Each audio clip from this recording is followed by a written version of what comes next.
Assalamualaikum warahmatullahi wabarakatuh. Kang Abdul Halim yang saya hormati, saya Azman dari Kepulauan Riau. Saya mau nanya tentang rasa, Kang. Apakah rasa dan hidup itu sama atau dua hal yang berbeda? Karena tanpa hidup nggak mungkin ada rasa, tetapi kan rasa ada juga. Ada yang hidup tapi tidak ada rasa, seperti tumbuh-tumbuhan dan hidup tapi nggak ada rasa. Walaupun kita pukul babak belur pun ya nggak menjerit dan nggak sakit kan gitu. Contoh lain hewan kan, walaupun nggak pakai baju, nggak pakai celana, nggak ada rasa malunya kan gitu. Jadi pertanyaan saya di sini, rasa pada manusia ini sebagai apa, Kang? Apakah sebagai rasul dari hidup itu atau rasa adalah hidup itu sendiri? Mohon pencerahannya, Kang. Sekian akhir kalam. Wassalamualaikum warahmatullahi wabarakatuh. Waalaikumsalam warahmatullahi wabarakatuh. Hidup dan rasa. Tanpa adanya hidup, maka tak ada rasa. Dengan adanya hidup itulah rasa pun ada.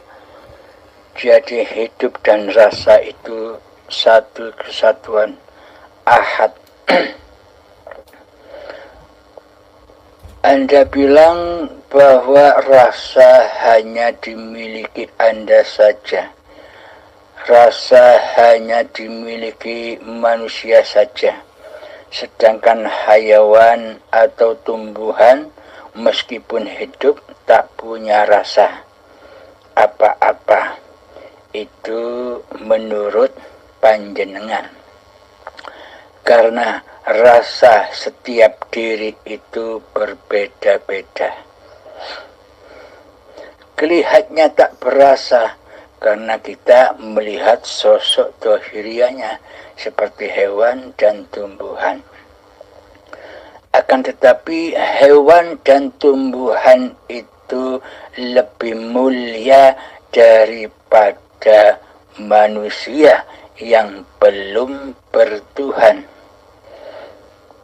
Karena hayawan dan tumbuhan itu setiap detiknya, setiap saatnya di dalamnya selalu berzikir kepada Allah.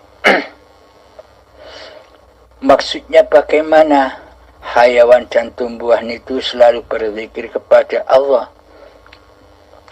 Karena pada hayawan dan tumbuhan itu tak punya pengakuan diri bahwa dirinya lah hayawan, bahwa dirinya lah tumbuhan. Sama halnya dengan manusia, dengan orang gila.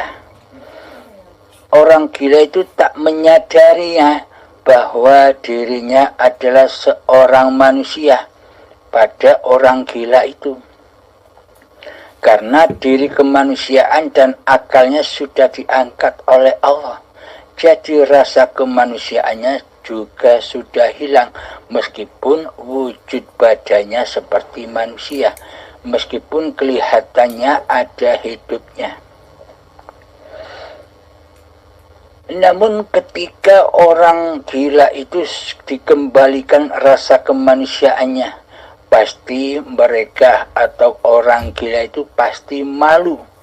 Malu bukan kepalang, melihat dirinya compang-camping atau bahkan melihat dirinya telanjang, pasti akan lari menutupi dirinya, memakai pakaian badan-badannya ketika kemanusiaannya dikembalikan lagi.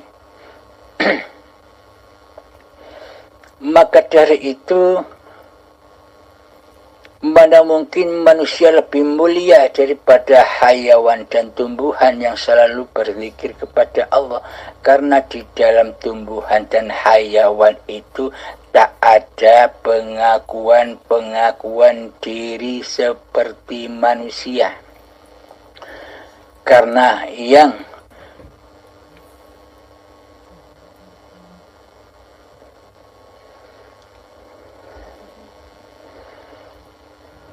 yang menawarkan diri membawa amanah-amanah dari Allah itu adalah hanya manusia yang mengacungkan diri kepada Allah bahwa manusia sanggup membawa amanah-amanah di dunia ini, sanggup membawa amanah-amanah ke khalifah hanya di dunia ini. Apa amanah-amanah Allah yang diembankan kepada manusia? Amanahnya itu adalah selalu menyaksikan Allah di segala af'al yang terjadi pada badan-badan ini.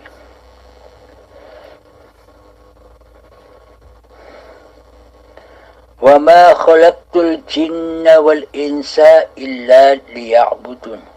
Tidak kuciptakan jin dan manusia hanyalah untuk mengabdi. Hanyalah untuk mengabdi. Bagaimana yang dimaksud mengabdi itu? Mengabdi itu adalah selalu menyaksikan Allah. Akan tetapi diartikan di dalam syariat mengabdi itu yang menjalankan perintah dan menjauhi larangannya. Menjalankan perintah seperti sholat, ibadah, berbuat baik, dan sebagainya. Menjauhi larangan seperti berzina, mencuri, merampok, dan berburuk sangka kepada orang yang lainnya. Itu secara syariatnya, secara badaniahnya. Akan tetapi mengabdi di sisi hakikatnya adalah hati selalu menyaksikan Allah, bahwa hidup inilah Allah yang tiada lain sekutu baginya. Inilah yang dimaksud mengabdi di sisi Allah.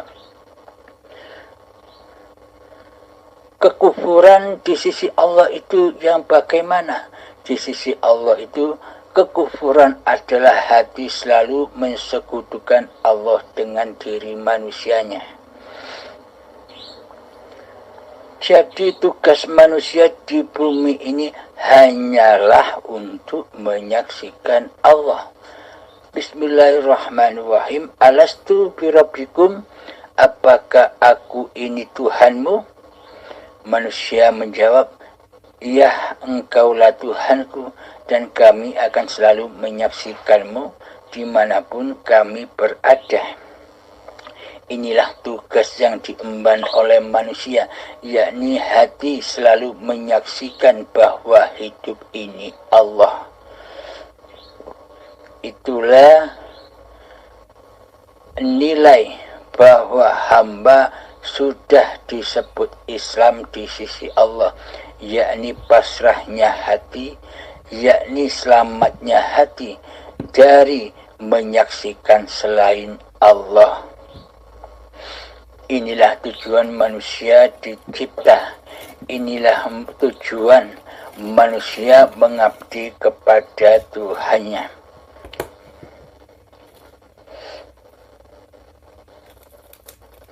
Jadi hidup dan rasa itu ahad. Rasa apapun tanpa adanya hidup, maka rasa takkan ada.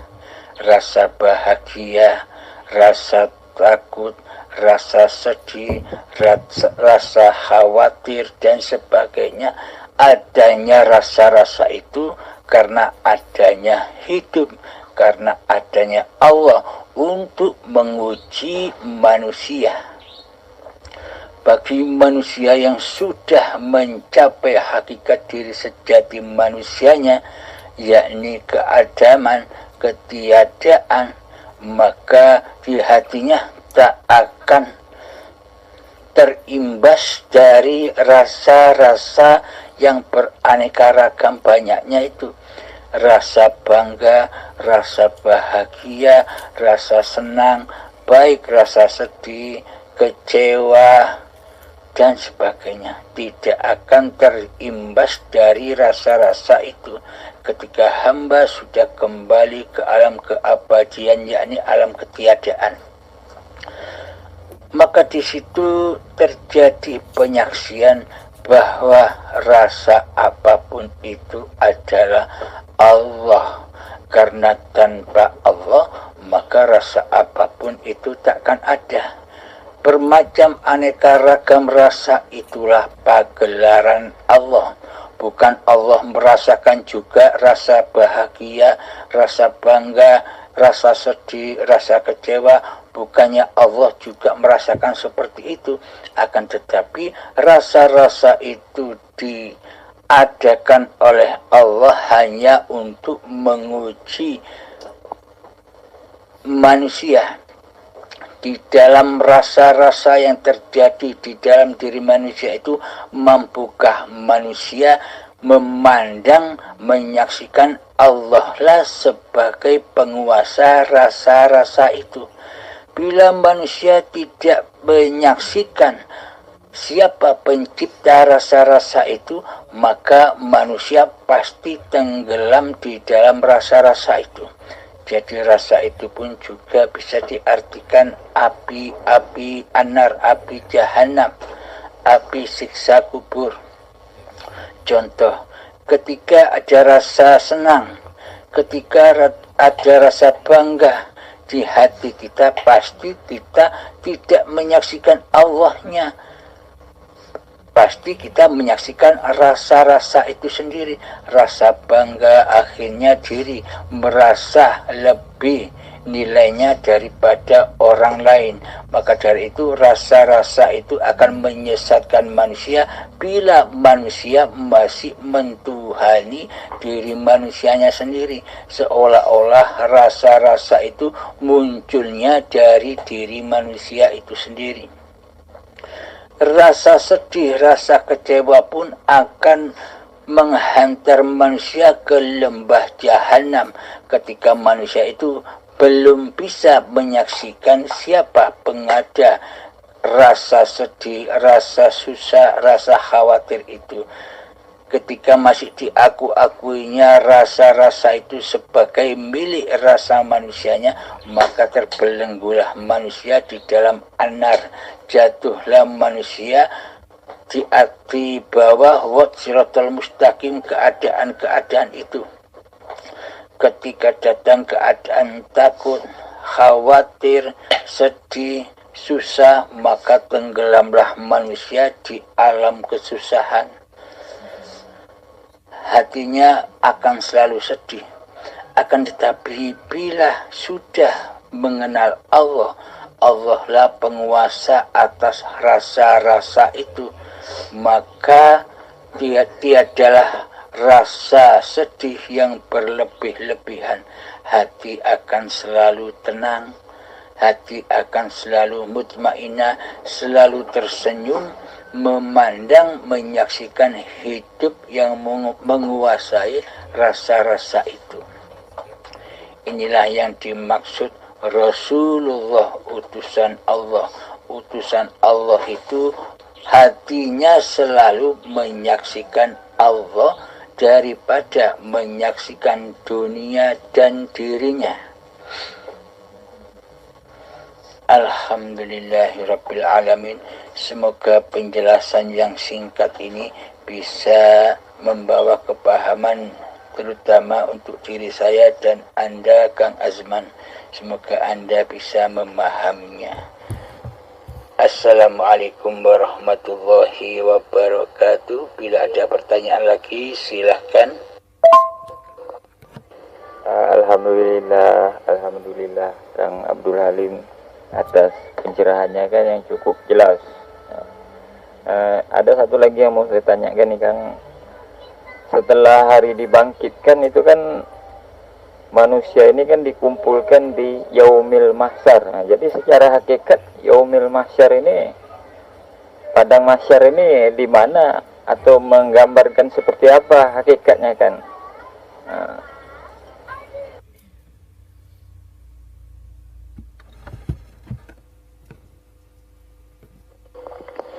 Alhamdulillahirabbil alamin. Pertanyaan yang kedua adalah hari kebangkitan dan padang mahsyar. di mana manusia dikumpulkan. Selama kita masih berpaham secara syariat, ketika kita masih duduk manis di dalam tatanan-tatanan ilmu syariat, maka semua alam-alam gaib yang katanya bakal terjadi besok itu diaplikasikan, pasti yang diaplikasikan, yang disangka oleh seluruh manusia adalah kejadian-kejadian dan peristiwa-peristiwa badan-badaniah, syariat-syariat, jasmani-jasmaniyah. Karena ketika masih duduk di syariat, hamba yang disembah, yang menjadi tauhid-tauhidnya hati adalah masih badan-badannya. Seolah-olah badannya lah yang mempunyai sifat hidup, seolah-olah badannya lah yang berkuasa untuk bertindak tanduk, seolah-olah badannya lah yang mampu beribadah dan sholat serta sebagainya. Maka dari itu, kabar-kabar, informasi-informasi tentang kedatangan alam-alam yang masih gaib bagi manusia pasti diindikasikan peristiwa itu peristiwa badan-badan manusianya. Akan tetapi Allah itu hanya menyaksikan, hanya memandang hati-hati manusia, bukan badan-badan manusia. Jadi semua peristiwa-peristiwa itu di sisi Allah babakan hati, bukan babakan lahir. Jadi yang dikisahkan oleh Allah di Al-Quran itu sejatinya, sebenarnya, hakikatnya, cerita-ceritanya batiniah. Yang dimaksud hari kebangkitan menurut di sisi manusia kan bangkitnya badan-badan ini, yakni bangkitnya badan ini besok kelak seperti kecambah nyukul satu persatu, nyukul serentak. Itulah yang dimaksud hari kebangkitan di sisi manusia. Padang mahsyar di sisi manusia terkumpulnya badan-badan ini, sejak badannya Nabi Adam sampai badannya manusia akhir zaman, semua dikumpulkan jadi satu. Inilah menurut pengertian-pengertian dalam tatanan ilmu syariat yang masih selalu memandang badannya lah yang diberhalakan, badannya lah yang dituhankan, sehingga menilai kisah-kisah yang demikian itu disambung atau dinisbatkan kepada cerita-cerita badan-badaniahnya seperti di dunia ini. Pada hakikatnya padang mahsyar adalah tempat asalnya cikal bakal badan ini, di mana cikal bakal ini bertempat sebelum menjadi badan. Pada padang mahsyar itulah yang disebut bumi, yakni tanah tempat berkumpulnya awal-awal kejadian cikal bakal badan. Inilah padang mahsyar, dikumpulkannya manusia, dikumpulkannya cikal bakal bahan-bahan terbentuknya manusia.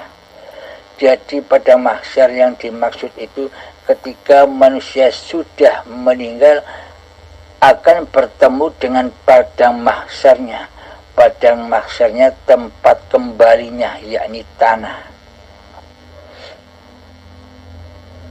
Jadi berkumpul lagi ke alam kesejatiannya. Itulah yang dimaksud padang mahsyar. Kembalinya tanah, kembali kepada asalnya, tanah lagi. Dan hari kebangkitan Menurut syariatnya kan bangkitnya badan-badan ini seperti kecambah dari tanah, diperjalankan lagi menjadi tumbuhan, menjadi buahan, menjadi sperma, menjadi gumpalan darah, gumpalan daging, jadi janin, dan jadi bayi. Yang dimaksud hari kebangkitan itu adalah setelah kiamat terjadi. Kapan kiamat kubro itu terjadi? Babakan syariatnya, babakan cerita-cerita syariatnya itu Allah lah yang maha tahu, Allah lah yang maha menguasai keadaan-keadaan itu, seperti hancurnya bumi, gunung-gunung meletus, tsunami, itu bukan wewenang manusia. Semuanya kita pasrahkan kepada Allah Ta'ala. Kapan kejadian itu, kita tidak usah repot-repot memikirkan dan menunggu kiamat terjadi, kiamat kubro yang katanya manusia kiamatnya hancurnya bumi dan langit secara syariat. Akan tetapi benahilah, sambutlah kiamat kubro yang sesungguhnya bagi tiap-tiap diri manusia. Jadi kiamat kubro bagi tiap-tiap diri manusia adalah ketika runtuhnya, ketika manusia itu tidak sadar, ketika manusia itu tidak siap, dumadaan tiba-tiba manusia itu dipaksa kembali pulang kepada Allah. Dengan rasa takutnya manusia itu melawan perintah Allah, disuruh kembali dengan paksa, maka disitulah pemaksaan hari pembalasan, hari perhitungan dimulai. Ketika manusia selama ini mengaku-ngaku dirinya lah yang wujud, dikelongkop satu persatu. Ketika selama ini manusianya lah yang merasa hidup, dikelongkop, dilepas satu-satu, dihancur leburkan kepemilikan manusianya dengan rasa sakit dan azab yang pedih. Diibaratkan oleh Imam Ghazali, azabnya, rasa sakitnya ketika syakaratul maut, ketika hari pembalasan, ketika hari perhitungan dimulai, ketika dihancurkanlah satu persatu rasa kepemilikan manusianya. Rasa sakitnya seperti kambing dikuliti dari dagingnya, itu rasanya masih 1000 kalinya. Rasa sakitnya pengelongkopan demi pengelongkopan. Inilah yang dimaksud kiamat kubro,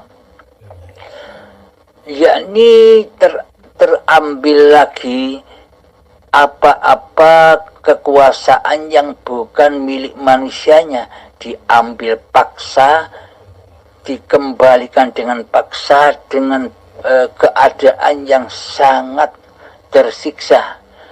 Bagaimana tidak tersiksa? Kita belum siap kembali kepada Allah, maka kita dipaksa kembali pulang dengan azab siksa yang pedih di hari pembalasan, di hari perhitungan. Jadi yang dimaksud hari perhitungan, hari pembalasan itu ya saat sakaratul maut, ketika dikelongkok satu-satu apa-apa yang paling dicintainya. Inilah yang dimaksud kiamat kubro, hancur leburnya kekuasaan diri manusia. Gunanya untuk apa? Agar bisa pulang kepada Allah yang maha suci. Maka disucikanlah dulu manusia dengan azab yang pedih.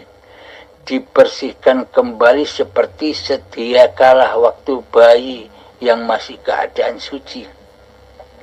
Setelah dilepas satu persatu, setelah merasakan azabnya syakaratul maut, maka setelah suci bersih dari pengakuan-pengakuan diri manusianya, maka matilah badan-badan ini. Mati tanpa rasa kepemilikan manusianya lagi, suci bersih seperti bayi lagi, dikembalikan ke padang mahsyar, dikembalikan ke tempat asalnya, di mana tempat asal usul cikal bakal badan diciptakan.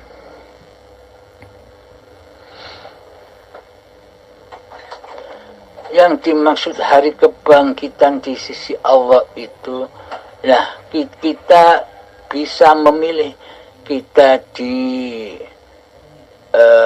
bertemu dengan hari pembalasan atau hari perhitungan atau kiamat kubro, menunggu nanti ketika ajal akan menjemput apa sekarang, mati besok apa sekarang, mati sebelum mati. Bergembiralah, selamatlah bagi orang-orang yang sebelum mati ia menyadari kematian diri manusianya, yakni belajar menempuh, menyempurnakan agamanya.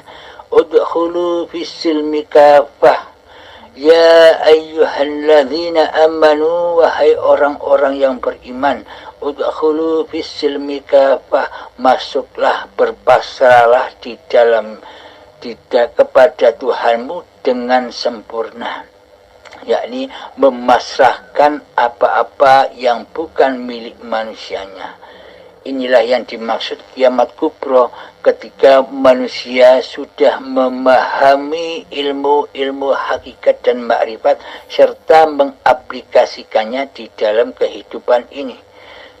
Maka aplikasinya adalah seketika kita sudah menyadari dengan sadar, maka persembahkan lagi bahwa hidup ini bukan hidup manusianya, akan tetapi ternyata hidup inilah Allah. Inilah yang dimaksud hari kebangkitan, ketika setelah menghadapi kiamat-kiamat atau perontokan-perontokan, penghancuran-penghancuran kekuasaan diri manusianya selama ini. Setelah kekuasaan manusianya hancur lebur, kewujudan manusianya sudah tak diaku-akuinya lagi, kehidupan manusianya sudah tak diaku-akuinya lagi, kekuasaan manusianya sudah tak diaku-akuinya lagi, maka sirnalah kemanusiaannya, maka sempurnalah manusia kembali ke alam kesejatian dirinya yang adam, yang tak ada. Maka ketika selesai hari kiamat itu sudah dihancur leburkan, tak ada satupun makhluk yang hidup, maka Allah berfirman, adakah Tuhan selain aku? Maka hidup itu akan mengakui sejati dirinya. Bismillahirrahmanirrahim. Innani anallah, sesungguhnya aku ini Allah, la ilaha illa ana, tiada Tuhan selain aku, tiada hidup selain aku, kata Allah. Inilah yang dimaksud hari kebangkitan di sisi Allah. Hancur leburnya kemanusiaannya, bangkitlah hidupnya Allah. Bangkit bahwa hayat itu bukan hayatnya manusia, yakni hayatullah. Inilah yang dimaksud hari kebangkitan. Bila sudah bangkit yang seperti ini, maka pasti bisa beramal soleh. Bila sudah datang kesadaran yang seperti ini, pasti seluruh amaliyah badannya akan ternilai dengan amal yang soleh, karena yang berafal di badan ini sudah bukan afal manusianya. Afal manusianya sudah hancur lebur bersama ketiadaan diri manusianya. Yang ada hanyalah af'alullah. Af'alullah inilah yang dimaksud amal yang soleh di sisi Allah, yakni jadi hari kebangkitan itu bangkitnya esanya Allah di dalam setiap hati-hati manusia, yakni sudah tak terakuinya lagi bahwa hidup ini hidup manusianya, bahwa kuasa ini bukan kuasa manusianya.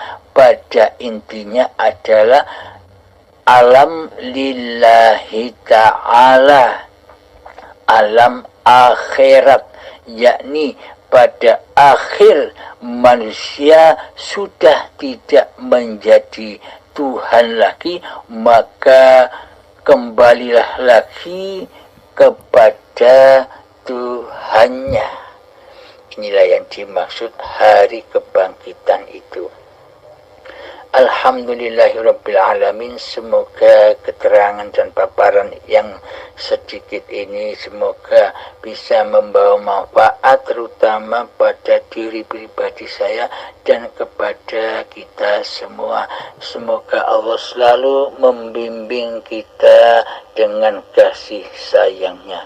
Akhirul kalam. Assalamualaikum warahmatullahi wabarakatuh. Assalamualaikum warahmatullahi wabarakatuh. Kepada Kang Abdul Halim,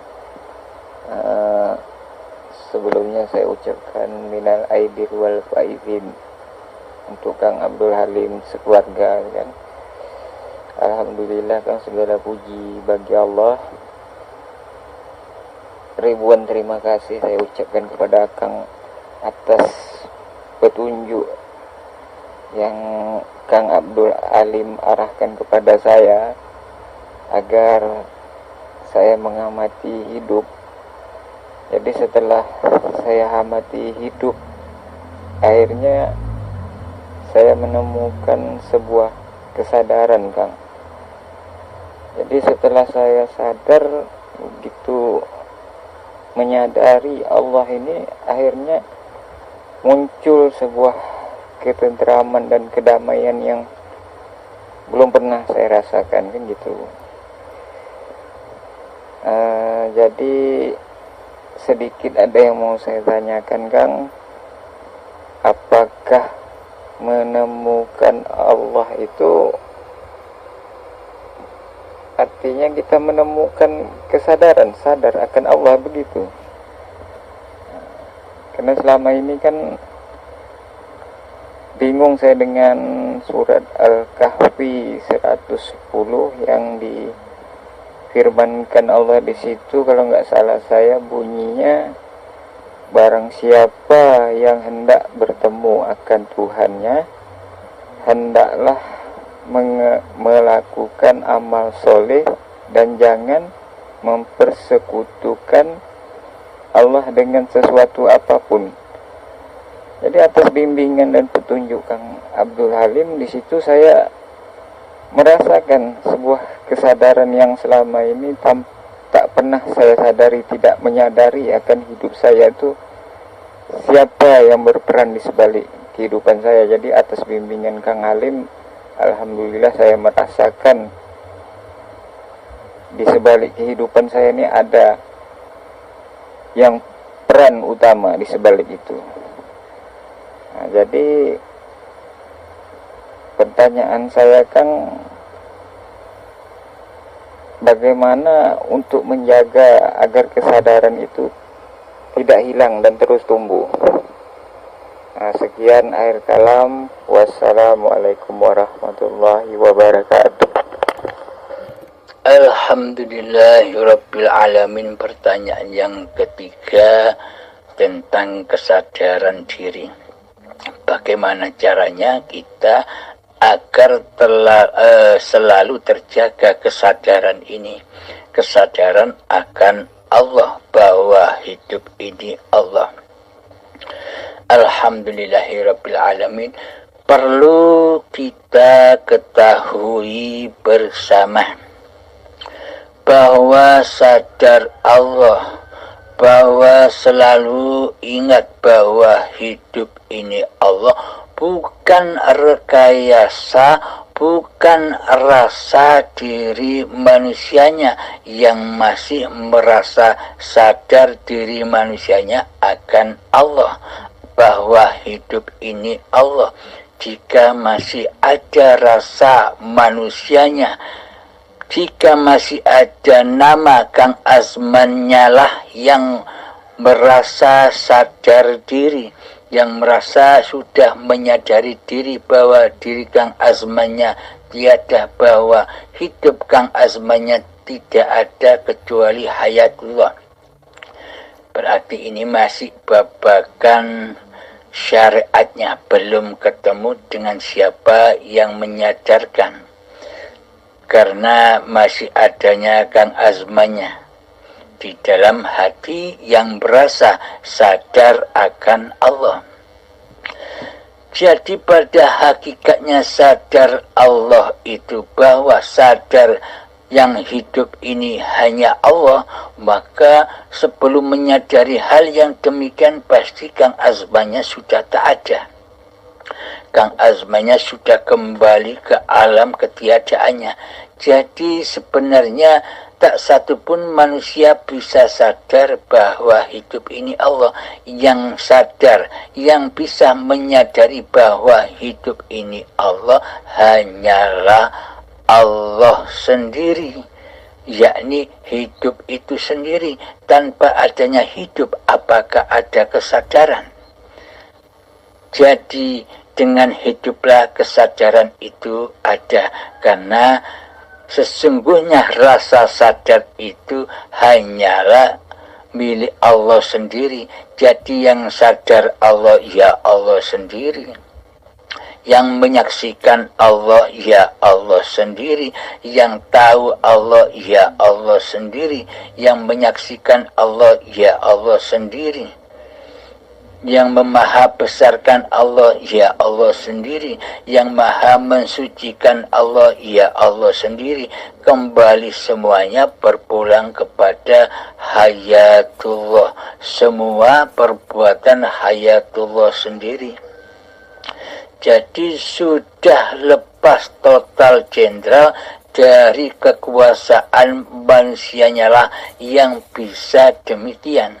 Jadi rasa kemanusiaannya, rasa hidup manusianya hancur lebur dulu, kiamat dulu, sehingga sudah tak ada pengakuan-pengakuan lagi di dalamnya.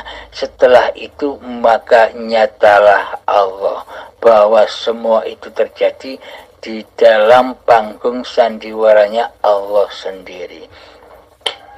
Karena la hayatan illallah, tiada hayat kecuali Allah. Inilah yang dimaksud sadar Allah itu, bukan manusianya yang sadar bahwa hidup ini Allah. Bila masih manusianya yang menyadari bahwa hidup ini Allah, berarti kan manusianya masih jadi Tuhan. Berarti manusianya kan masih merasa bahwa dirinya Allah. Jadi sadar Allah yang dimaksud sudah tidak ada sangkut pautnya lagi dengan manusianya yang sadar. Yang dimaksud manusia yang sadar Allah itu manusia yang sadar bahwa dirinya itu tak ada, manusia yang sadar bahwa dirinya itu mati, bahwa manusia yang sadar bahwa dirinya itu, diri manusianya itu tak ada sedetik pun, tak ada sebiji zarah pun kekuasaannya di atas dunia ini. Jadi bagaimana mungkin manusia merasakan sadar akan Allah sementara manusianya masih wujud menjadi penguasa di dalam kehidupan ini. Jadi ketika sadar Allah itu muncul, maka lepaslah kehidupan, kewujudan diri manusianya kepada Tuhannya. Jadi yang mengadakan rasa-rasa seperti itu, rasa sadar kepada Allah itu adalah hidupnya sendiri, yakni hayatullah lah yang memerankan rasa-rasa itu di dalamnya guna untuk menguji manusianya. Manusianya masih memandang dan menyaksikan diri manusianya apa sudah yang ada di dalam hati hanyalah Allah. Bila yang ada di hati hanyalah Allah, maka sudah terputuslah dari perbuatan manusianya. Inilah aplikasi dari la haula wala quwata illa billah. Maka sudah terputuslah kemanusiaannya, karena tiada daya dan kekuatan hanyalah milik Allah. Bila hanya milik Allah, manusianya kan sudah tidak ada. Inilah alam lillahi ta'ala. Ketika kita sholat, hati kita selalu melanggengkan lillahi ta'alanya. Bukan manusianya yang berdiri untuk sholat, tapi Allah lah yang mengkehendakkan badan-badan ini, yang memperjalankan badan-badan ini untuk berbuat gambar seperti orang ibadah. Jadi yang menggerakkan, yang mengafalkan apapun yang terjadi pada badan ini adalah Allah itu sendiri. Alhamdulillahirrabbilalamin. Semoga bisa kita pahami bersama. Assalamualaikum warahmatullahi wabarakatuh.